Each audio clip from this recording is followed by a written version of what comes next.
بسم الله الرحمن الرحيم الحمد لله رب العالمين والصلاة والسلام على نبينا محمد وعلى آله وأصحابه أجمعين أشهد أن لا إله إلا الله وأشهد أن محمدا عبده ورسوله أما بعد. Continuing in our series, elevating our sisters, lessons from the greatest women in Al-Islam. Today, inshallah, we're going to look at a story, an incident from one of the women of the past.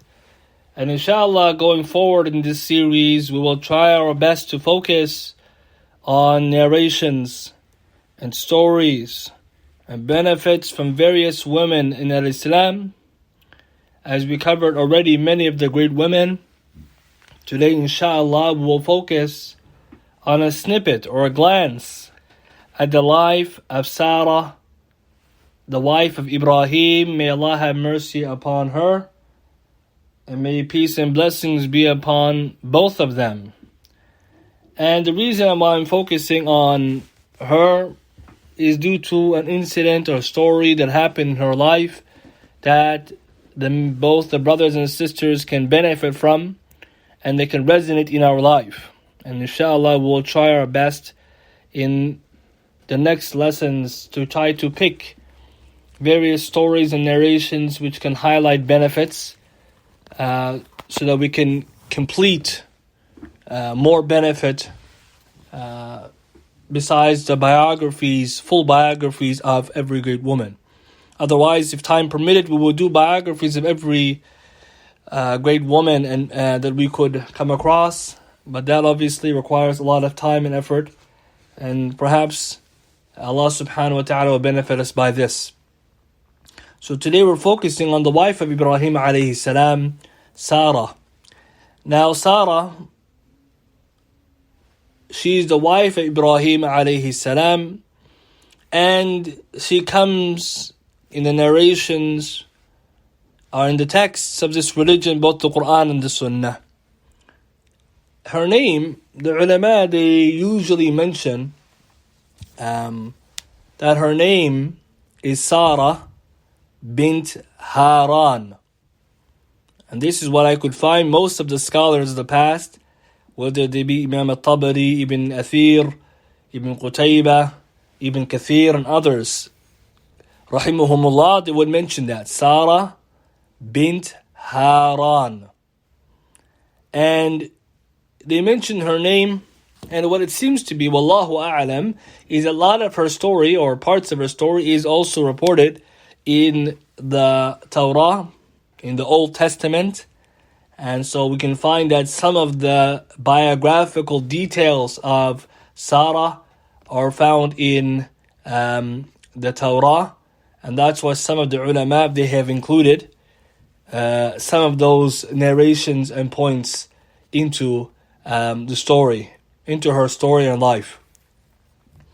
The ulama, they usually mention some benefits in pertaining to her. So first we began with her name, Sarah bint Haran. And secondly then is her relationship to Ibrahim alayhi salam. Who is she in relation to Ibrahim alayhi salam? Now, the ulama, they mention, as a background we should know, Ibrahim alayhi salam, he lived in a time period where his father and his people were upon shirk. And so when they thrusted and threw Ibrahim alayhi salam into the fire, as Allah tells in the Quran, the fire then became cold and he escaped this.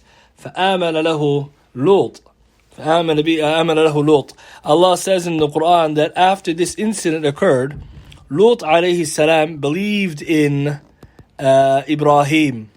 Lut alayhi salam believed in Lut alayhi salam believed in Ibrahim. This is mentioned in the Quran, I believe, Surah Al-Ankabut. And so Ibrahim alayhi salam, he lived in the time period of Lut. And this is found in the Quran when you read the different stories.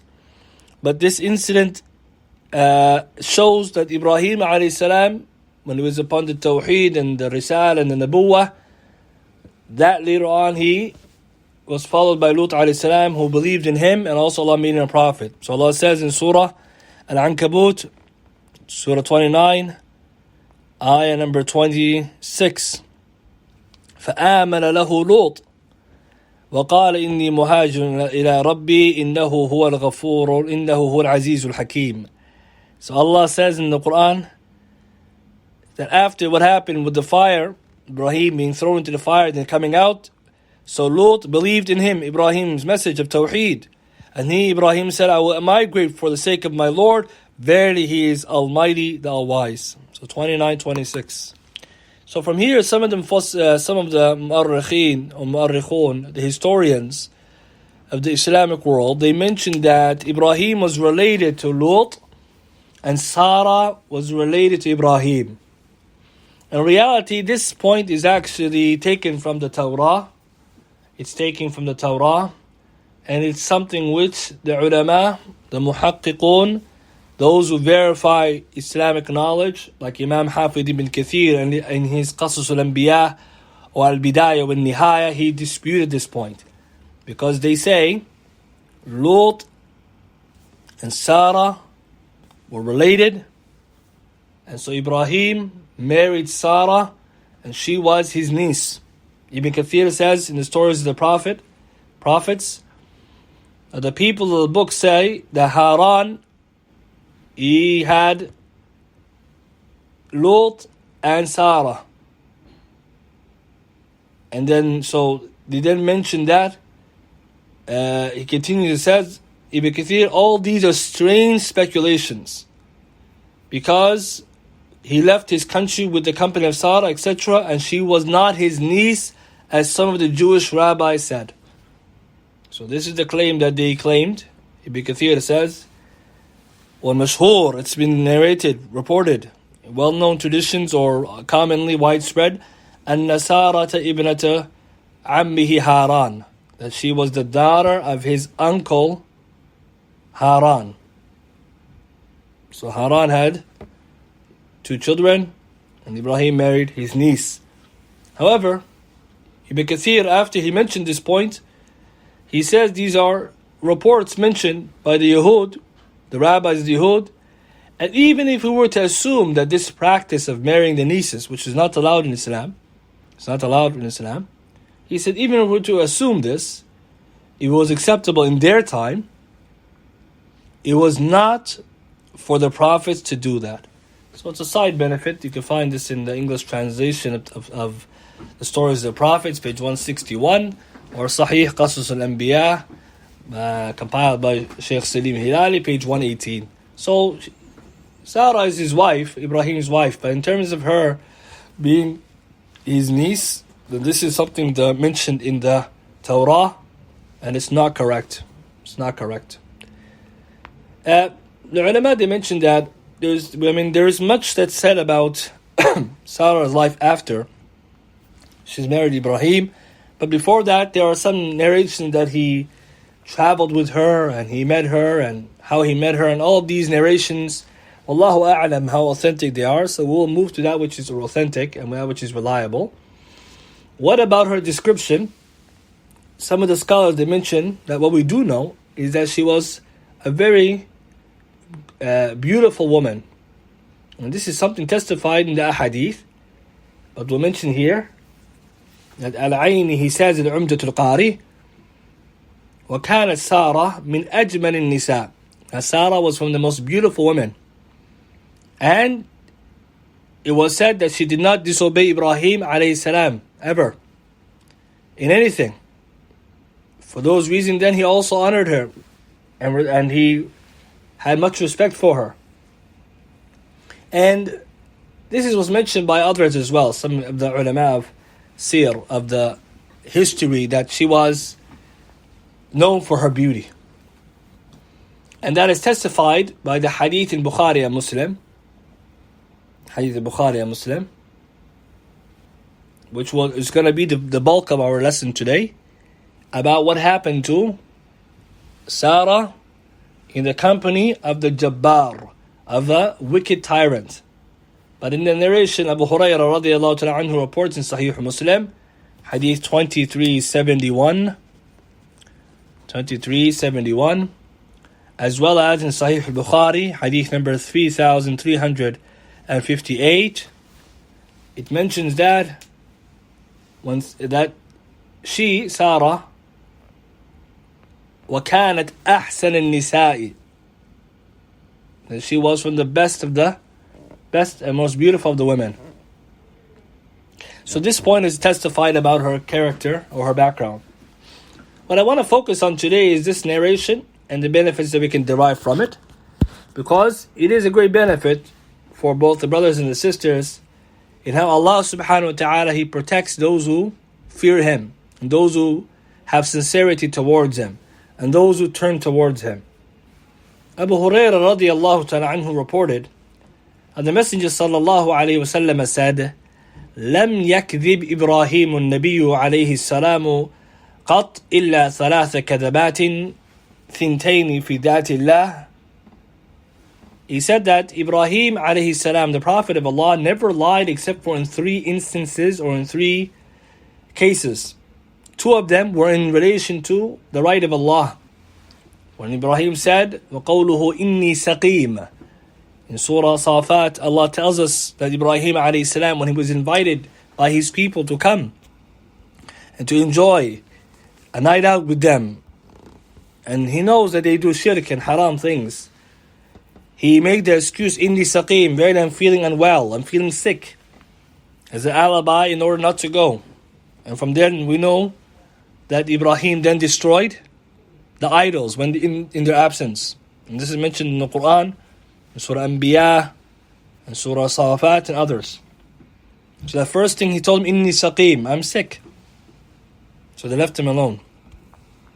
And so this is the first of the lies which the Rasul said Ibrahim, he mentions that he did. And what we're going to explain later, the ulama, they mention a debate, were these lies or these were not lies?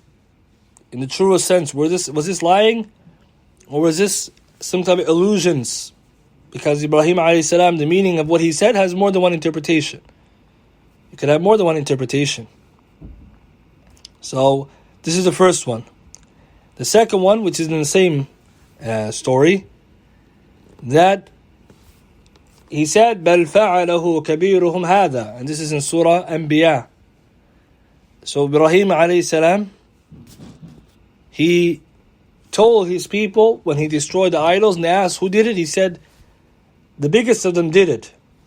And he instructed them to ask.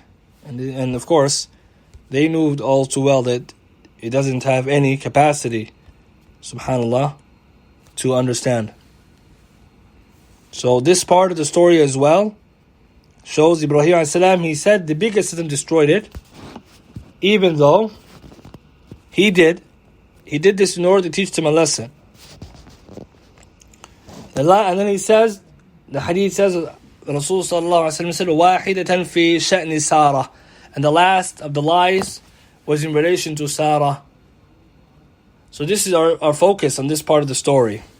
As for the other focus, like we said, Ibrahim, some of the ulama, they said that in reality, it wasn't a lie, but rather he used words which carried more than one meaning. And this is permissible in Islam in order for them to benefit, to think, and to give them the benefit. So he didn't outright lie. And this is some of the scholars they mention.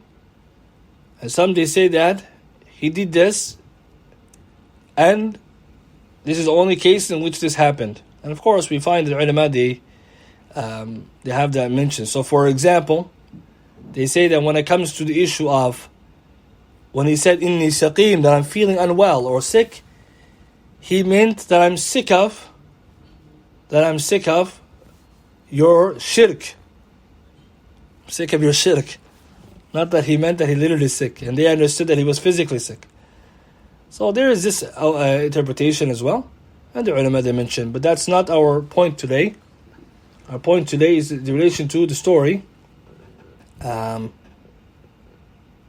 the story about Sarah, what happened.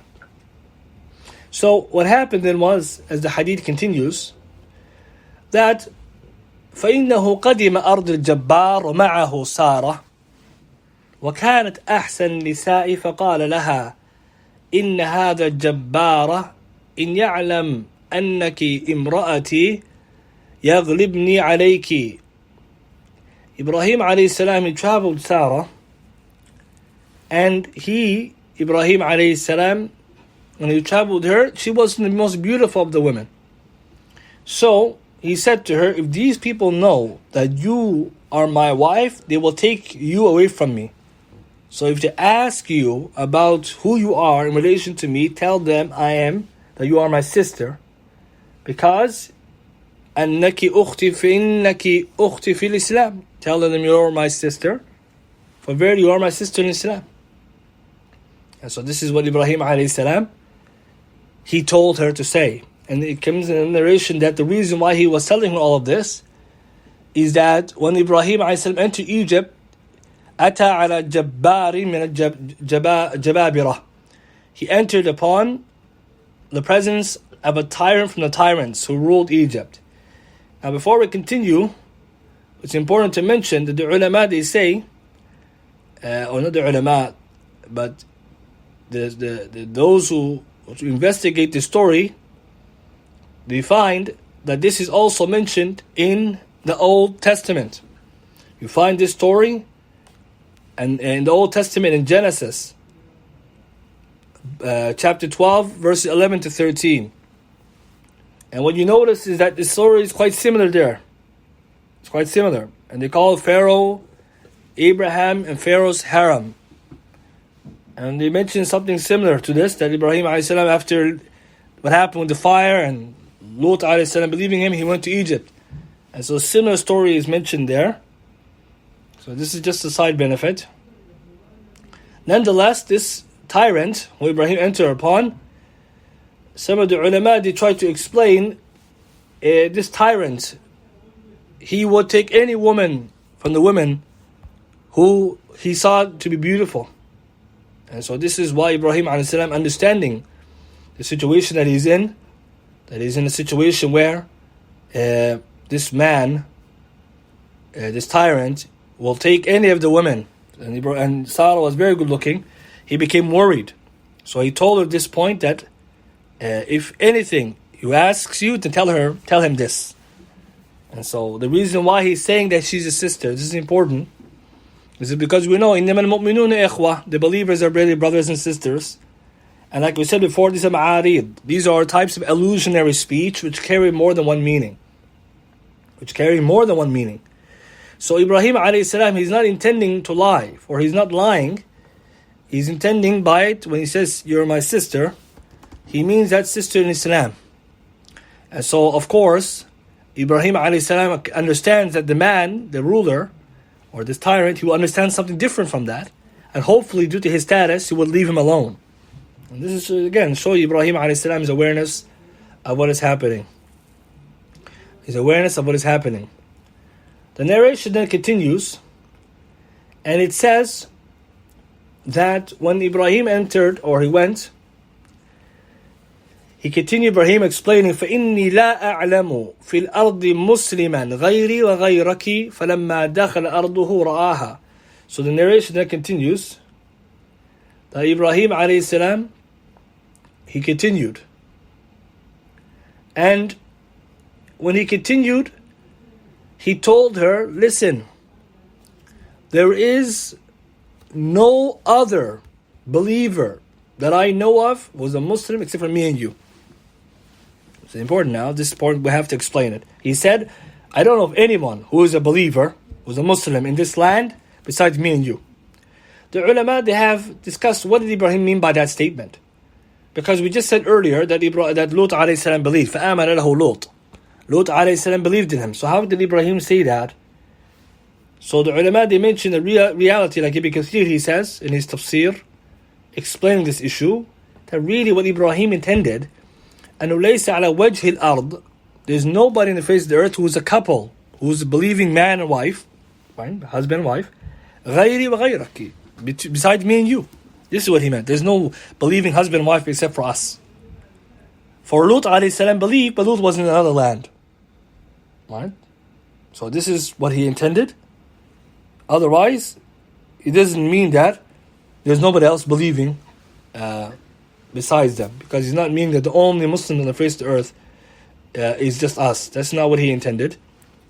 And so this is a benefit in case somebody read this and said, subhanAllah, what was Ibrahim saying there? Right? Was he denying somebody else was a Muslim? And that's not the case. طيب.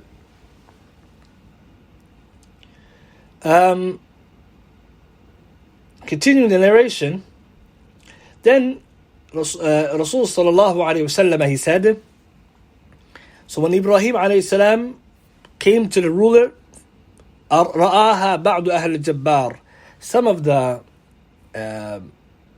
tyrants,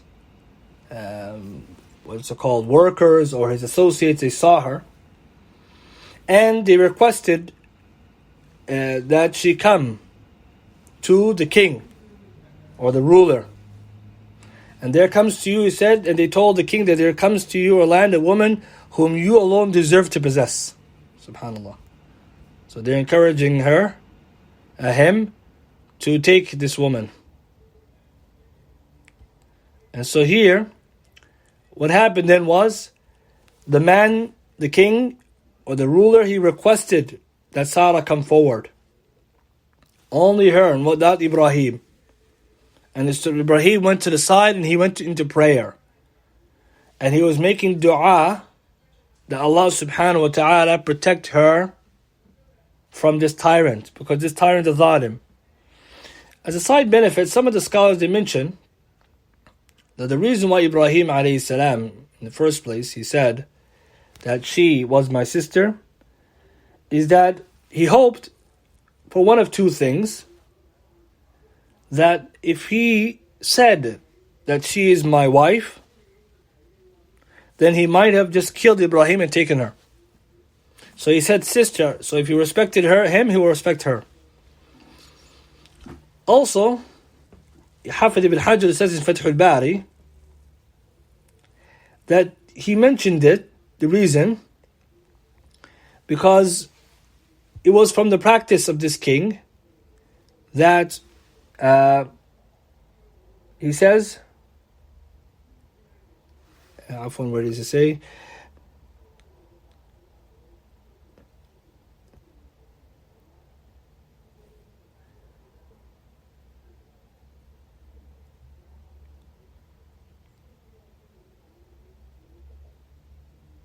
Yes, he says it's from the practice of that king that he wouldn't take the daughters of another man, and so he hoped by that he will leave her alone. Otherwise, if he knew he was the wife, he would take her. And so in reality, Ibrahim alayhi salam, understanding this, he hoped that it would get him away, but it didn't work. So Ibrahim alayhi salam stood on the side outside, praying, making dua that Allah subhanahu wa ta'ala protect his wife. And more importantly, the ulama, they mentioned that Allah showed Ibrahim alayhi salam what was happening to Sarah. Means Allah subhanahu wa ta'ala showed Ibrahim the manifestation was happening behind what he could not see. Means what was happening privately between them, he was able to see in front of him.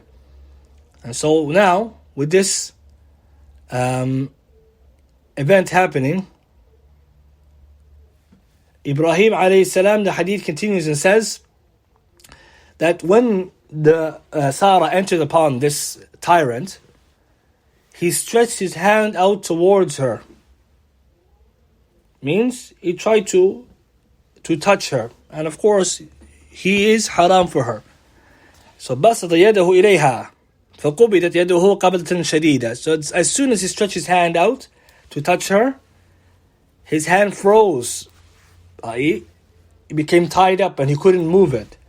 So he said to her, ادعي الله أن يطلق يدي ولا أضرك. I supplicate to Allah, please, to release my hand, and I promise I will not harm you.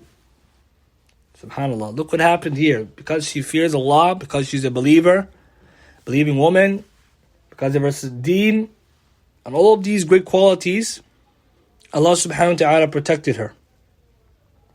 So then she made dua, فَفَعَلَتْ, and then he was released from that hold. And then he tried it again, and it happened again. And he asked her to supplicate again, and she repeated the process. And then again, he tried a third time, and it happened again.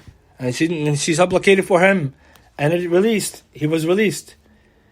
And then realizing this, that this woman is protected by Allah subhanahu wa ta'ala from any harm coming to her, he said to her and to the person who brought her to him, his servant, he said, إِنَّمَا أَتَيْتَنِي بِشَيْطَانٍ وَلَمْ تَأْتِنِي بِإِنسَانٍ. He said, you only brought to me a shaitan. This woman, the devil.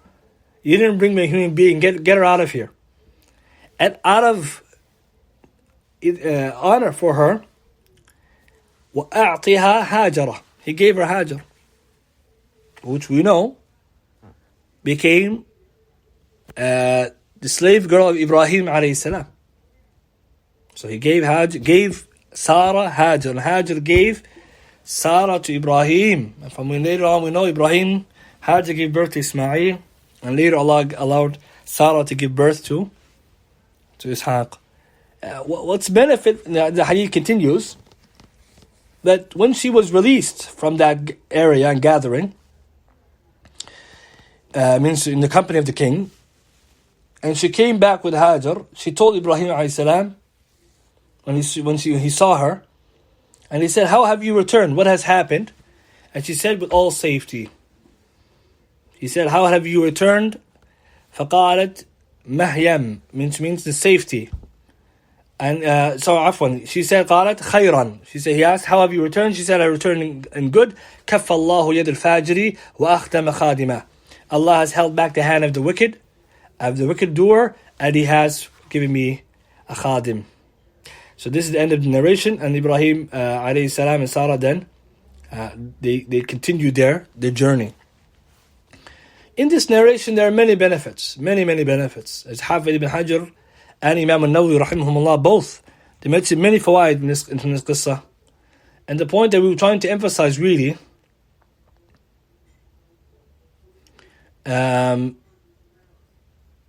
is the point that Ibrahim alayhi salam, when Sarah was taken away from him, he was making dua for her.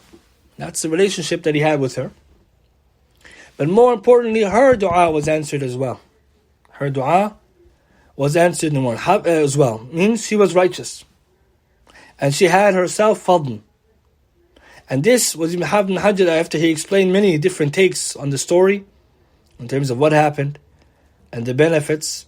For example, he mentions, when Ibrahim alayhi salam was mentioned by some of the ulama,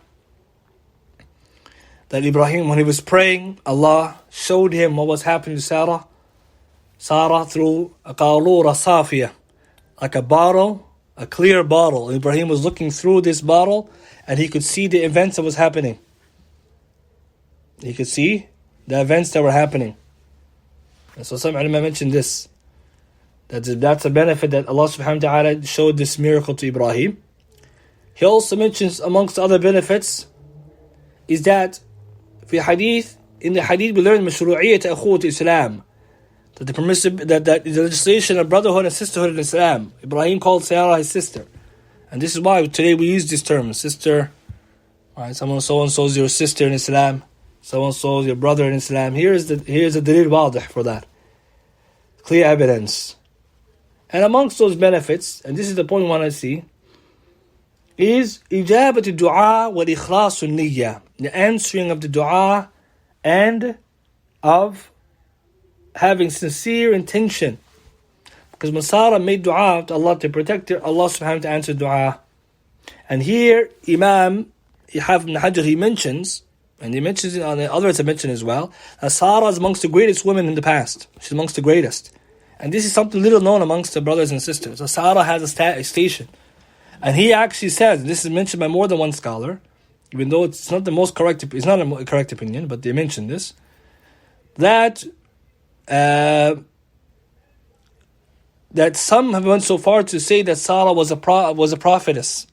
And we know this is not correct, as we mentioned already about Musa, and we mentioned this already about Maryam.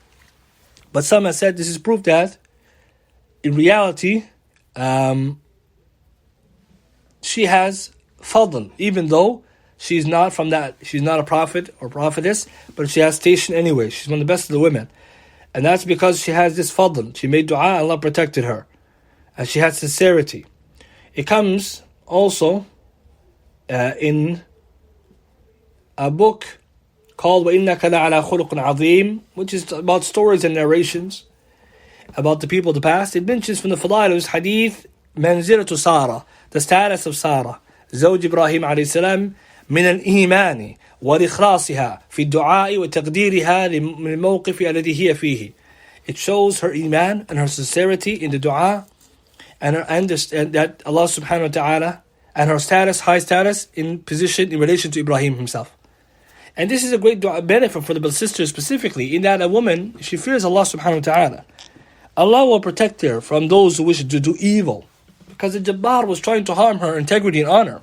وَمَنْ يَتَّقِ اللَّهَ يَجْعَلْ لَهُ مَخْرَجًا. And whoever fears Allah, Allah will get them a way out.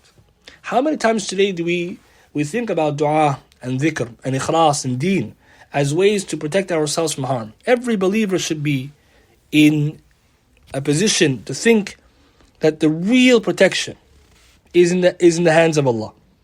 Yes, we take the precautions and measures. Stay away from bad places, stay away from places where things are dangerous or unclear. All these precautions were taught. But number one thing to protect yourself, and always keep the consciousness in the front of your mind for the brothers and the sisters, is Allah is the best to protect us. Wallahu khayru hafidha. Allah is the best to preservers and protectors. Also, we see that if somebody is in a position like this, then they should supplicate to Allah. This is the most important thing. Supplication to Allah. Sometimes we find that the supplication to Allah might be underemphasized. And in fact, it might not even be told to people. Dua. Because we hear dua so much as if dua is something you just do. And this is a dangerous position. And if you don't make dua, you rely just upon the physical means, then you cannot guarantee success. This is something so important. So many Muslims today, we find ourselves forgetting the power of the dua. Dua, Allah subhanahu wa ta'ala answers. Especially when you're in the position of need, in a position of weakness and danger. And so Allah subhanahu wa ta'ala reminds us of the Quran, in the Quran, that Allah subhanahu wa ta'ala answers the dua of the one who's in distress. And I mentioned this point because we need to look in today's world, where so much emphasis is placed on the physical and the material means, we forget the most important things in life is Allah subhanahu wa ta'ala, our deen, our religiosity. Without those, we have nothing. And Allah reminds us in the Quran, أَمَّنْ يُجِيبُ الْمُضْطَرَّ إِذَا دَعَاهُ وَيَكْشِفُ السُّوءَ وَيَجْعَلُكُمْ خُلَفَاءَ الْأَرْضِ. Is it not He, Allah, who responds to the distressed one when He calls to Him, and who removes the evil, and He makes you the inheritors of the earth. Surah An-Naml, Ayah 62. And when in positions of danger and worry, it's Allah subhanahu wa ta'ala who defends the believer from any harm. Always we have to remember this. Whatever we do is secondary. إِنَّ اللَّهَ يُدَافِعُ عَنِ الَّذِينَ آمَنُوا. Allah defends those who believe. Surah Hajj, Ayah 38. So this is a great story to remind us of the power of dua, especially for this sister, and the position of Sarah, who seems sometimes to be forgotten. I mean, many of us, we have sisters are named after this great woman. Now we know some of her great status. Of course, there's more to her story than that one incident. However, that story is a powerful story to show her status, and Allah subhanahu wa ta'ala protects those who believe, and how not only did Allah subhanahu wa ta'ala protect her from an evildoer who tried to harm her and her honor, that Allah subhanahu wa ta'ala granted her the gift by way of her, which came Hajar. And of course, it benefited both Ibrahim and Hajar, especially in today's time, when we know that in these societies we live in, the safety of women is not something that can be taken for granted. A'yadhu billah, we live in a world today where even these lands here, these Western lands, women are not safe. And so precaution should always be taken for the sisters to protect themselves, to be away from places of danger. But what is the number one protection? The number one protection, which is not emphasized in the media and in our posters and in our various sessions of workshops or whatever they do, talk about safety and public safety. Protection is in the hand of Allah. Dua wa ad'iyah, being sincere, and Allah subhanahu wa ta'ala protected. Because look at the situation that she was in. That Allah subhanahu wa ta'ala tested her in front of a jabbar, who is dangerous, tyrant, and Allah protected her. And today we live in a world today where we are not, these things are not even put into the equation. So we have to always connect the dots in Islam. Take the precautionary means, stay away from the places where there is harm and danger, like in dua. So important. And I want to finish today's lesson with another side of another benefit of a dua, especially when it comes to rizq, when it comes to dua, because sometimes we find that dua is something, we talk about it, but we don't really believe sometimes in it the way that it should be believed. And I want to mention the point, which is in relation to the power of dua, even when it comes to our provisions. You see, sometimes people in times of need, they need to turn to Allah. Not sometimes, but they should always be doing this. But we find ourselves at times where we're very in need. And this is the best time to make dua. Because when you make dua and you're in need of Allah subhanahu wa ta'ala, then Allah subhanahu wa ta'ala, He will always be there for you. I want to finish by mentioning another qissa, another story that is not related to this one, but still it is a benefit in relation to dua. Because today's lesson is about dua. It's about dua and the power of dua, and that women and men should be making dua, and especially in situations when we are in need. We need to train ourselves to be this way. It comes in the narration of Abu Hurairah radiyallahu ta'ala anhu, a story between a husband and a wife. And a story that teaches us that the rizq Allah subhanahu wa ta'ala provides, and that those who make dua and sincere, Allah will give them. Again, going back to the ayah, وَمَنْ يَتَّقِ اللَّهَ يَجْعَلْ لَهُ مَخْرَجًا وَيَرْزُقُهُ مِنْ حَيْثُ لَا يَحْتَسِبُ. And He will provide for you where you do not see. Abu Hurairah reports Rasul sallallahu alayhi wa sallam said, دَخَلَ رَجُلٌ عَلَى أَهْلِهِ. One day a man entered upon his wife, فَلَمَّا رَأَى بِهِمْ مِنَ الْحَاجَةِ. That when he entered upon his wife, he needed something, some food, some provision. So he went outside, and then he came and he found again his wife. And he asked, obviously, something to eat, something to fulfill his need. He's hungry, he needs food. And she didn't have anything, but she said she will prepare something. So she went to the stove, and she prepared as if she's going to cook something. In reality, she didn't have anything. This is a powerful story, because this is the power of dua. In times like these, when your times are out, down and out, dua. This is when you make dua, when you're down and out. This is the power of dua. So while in that situation, she made dua. And she said, Allahumma razaqna, oh Allah, provide for us. Oh Allah, provide for us. So what happened then was, she went to the stove. She then saw that the pot which she cooks with was full. So what did she do? When her husband left, she made dua, Allahumma razaqna, oh Allah, provide for us. And then she went to her pot where she cooks with, and she looked inside there, and she found that it was full. It was full of food. So then, وَذَهَبَتْ إِلَى التَّنُّورِ. Then she went to the stove where she bakes, and she found it full. And then فَرَجَعَ الزَّوْجِ. The husband came back home. And then he said to her, have you found any more food? Have you were able to manage to get anything? And she said, Na'am, yes, min Rabbina, of my Lord. And then she went and she provided the food, and she provided that which she found in her on the stove and her pot from what the provisions Allah provided for her. So Rasul sallallahu alaihi wasallam said, "Amma innahu law lam yarfa'ha lam tazal taduru ila yawm al-qiyamah." That when she provided for him, she removed the pot from the stove, or the pot from the stove, and she provided the food to her husband.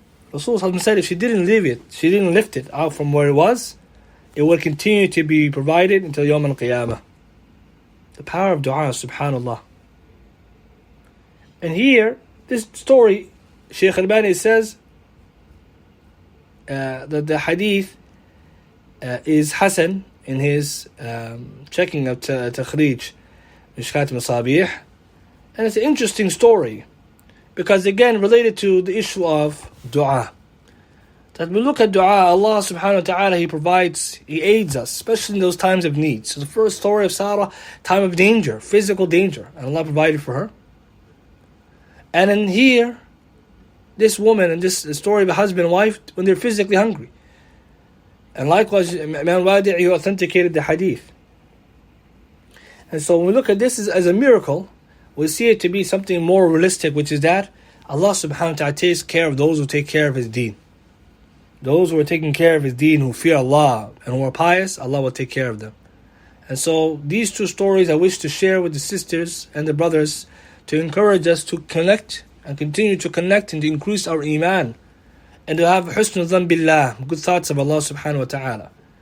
Because we live in a time where people, they put themselves, or they think that the physical needs, physical material means are all that there is left. That's all they rely upon. They don't rely upon the matters which are more important, which is the isti'adad, the preparation of iman. And when we look at these two stories, Sarah, this great woman, may Allah have mercy and blessing to be upon her. In a time of physical danger, Allah protected her. For her dua, wa ikhlasiha, her sincerity and her iman. On the flip side, a husband and wife, they don't have any food to eat. And some of us maybe think, subhanallah, is this practical to make dua like this? This is the deen, we're talking about deen. Yes, there's asbab. From fi'lul asbab is dua ila Allah. The most important of the asbab, take dua ila Allah. But you see, the story is not telling us to forego all the other means. What it's telling us, this is a powerful means, especially in those situations where we are down and out, or we feel that we are in a weakness. So ever more need, ever more reason to go to Allah subhanahu wa ta'ala. And when we do this, Allah subhanahu wa ta'ala will take care of us. It's an encouragement that when you increase in your religion, contrary to what many people have in their mind, many people, what they have in their mind, contrary to this, is that when you are more religious, Allah, He makes your affairs easy for you. Many people today think that when you become more religious, affairs get difficult. Yes, there is difficulty. You'll be tested. But there are some people who think that if you become more religious, everything's going to fall apart. You're going to have a tough time in life, so just stay away. And what are these narrations showing us? You fear Allah more, Allah makes your affairs easier. وَدَلِيلُ ذَلِكَ قَوْلُهُ تَعَالَى وَمَنْ يَتَّقِ اللَّهَ يَجْعَلْ لَهُ مِنْ أَمْرِهِ يُسْرًا. Whoever fears Allah, Allah makes the affairs easy for him or her. Wallahi, this is what we should be focusing on today in a time, like we said, there's this growing secularization in the world. There's a growing dissidence between people's deen and the reality which they live. And the focus shouldn't be that we should move away from our deen. Inshallah. And of course, there are more benefits taken from these stories. But I want to focus on these two incidences to highlight the position of Sarah, because this many of us are not familiar with it, and her dua and the protection and her status Allah gave her due to this. And secondly, the story about the husband and wife, because the power of dua and the religion and deen, and that we need to always go back to Allah subhanahu wa ta'ala inshallah, we benefited by this kind of benefits. Inshallah, if any questions come, or if there are any questions, inshallah, we'll take them. The questioner says, is it correct to say that another lesson is that these two stories emphasize how important it is to have a righteous wife? Absolutely. A righteous wife, there is nothing comparable to it. And as Nabi sallallahu alaihi wasallam said, وَخَيْرُ مَتَاعِ الدُّنْيَا مَرَةُ صَالِحَةً. The best position anyone could have, i.e., from things that somebody could have in their life, is a righteous wife. And so we can see now when Nabi sallallahu alaihi wasallam says in other hadith to marry the women who will help you, tu'inu, who will aid you fi dunyaka wal akhirah. Now we see literally a practical application of the hadith. A woman who will help you literally. Rasul said a man should marry a wife who will aid him in his dunya and his akhirah, or dunya or deen wa dunya, his deen and his dunya. So here Sarah, she benefited Ibraheem in his dunya because by way of her came Hajar and his children, and also deen. She aided him, she's upon the same deen, she's with him, she's righteous. Look at all this. Same with the other wife, making dua, providing rizq. And this is the idea. Sometimes we forget, we think rizq is only from this limited mindset that we think only the rizq can come by way of, primarily by way of work only. Yes, there's work. And then we look at the story of Maryam, connect the dots. When Maryam alayhi salam, a woman, and Zakaria came in, he saw her with all the fruits. What did he say to her? He said, Maryam, anna laki hada. Where did you get this from? قالت هو من عند الله. This is from Allah.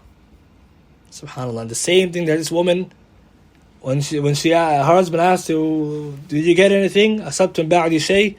أصبتم بعد شيء? Have you got any food after now that I came back? قال امرأته, his wife says, نعم من ربنا, from my Lord. So of course this is a great benefit as well, that a righteous wife is innumerable, invaluable. Question says, do we know the names of the husband and wife in the second story?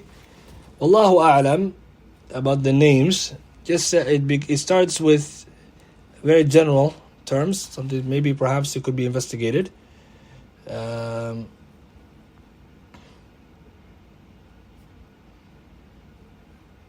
inshallah we could check to see if anyone commented on that. We do know that some of the ulama, Ibn Kathir, he mentioned this story as well in his tafsir. He mentioned this qissa in his tafsir.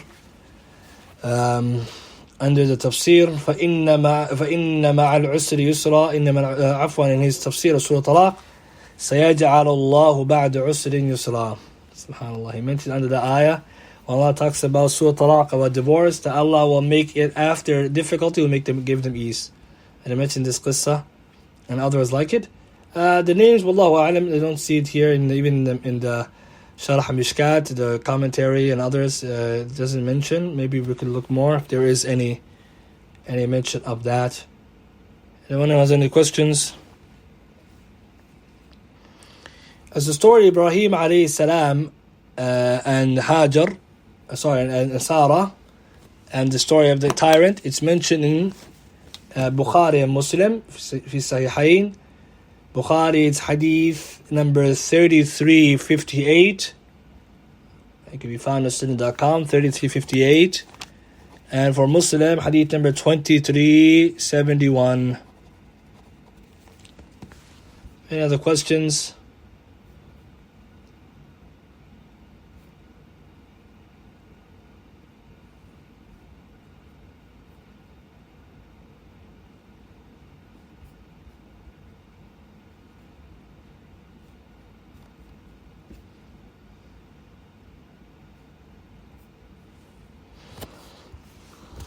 If there's no more questions, inshallah next week we will continue similar to this style, which will mention narrations and stories from here and there in order to increase the benefit, because there's so much more we could mention about the biographies of the great women and men. But since we want to derive benefits we can all benefit and take into our lives, inshallah we'll try our best to do it this way. May Allah subhanahu wa ta'ala allow us to benefit from that which we heard and to increase in His obedience. Wa akhiru da'wana alhamdulillahi rabbil alameen. Subhanaka wa bihamdik. Ashhadu an la ilaha illa anta astaghfiruka wa atubu ilayk.